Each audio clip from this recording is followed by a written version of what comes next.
more money on something. Let's go to John, who's calling in from Tokyo. What are you doing in Tokyo, John?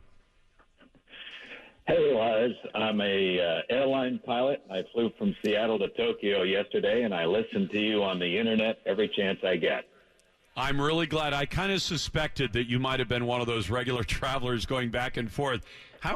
Before we get into your issue, how is that? I mean, I understand that airline pilots are well compensated and you're generally well thought of, but what's it like flying a plane where it's just hours and hours and hours of sitting in the cockpit making sure nothing goes wrong? Well, we like to joke about hours of boredom and a few moments of getting your attention every now and then, but overall, we're checking weather. We're mentally thinking about what ifs in terms of if we lose an engine or where could we go, those kind of things that keep us a little bit stimulated. I like that. I like the idea that you're up there getting ready because, believe me, all of us in the back are really glad that you're in the front and that you're paying attention because that's very important. It can happen. You can lose an engine. You can have other things go wrong. So I'm glad for that. But, John, you called in about another issue. What did you want to raise? Well, hey, my friend, ODOT had their last value pricing meeting in Clark County earlier in the week. I was there, and of course the issue is tolls. The number one question citizens need to ask is, where's the value? The entire proposal is to toll I-5 and I-205 in order to get people off the roads. And simply put, they're adding no capacity, so there is no value for the citizens. They're going to punish the poor people who cannot afford to pay the tolls.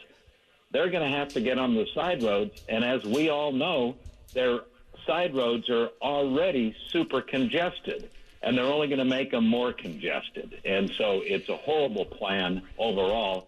They did a great job spinning and misleading people at the community open house, but in the end, they wouldn't say how many cars need to get off the road, where those cars would go, and how it would actually relieve congestion. I'm with you because I think this is a terrible idea. And when you say the side roads, I also worry about this, John. If they place the tolls so that they're adjacent to these two major bridges that cross the Columbia River, there's no way to avoid that. They've got you in a trap.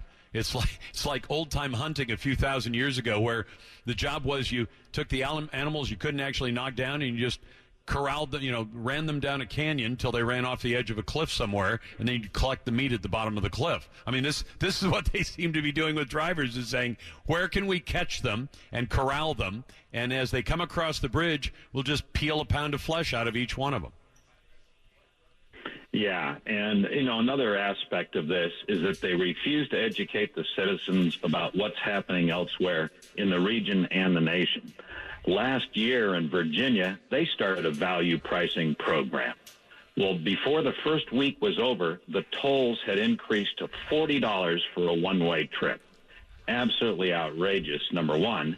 Number two, at 5:30 in the morning, when there was zero congestion on that same road, Virginia was still charging people $5.50 for a one-way trip when there was no congestion.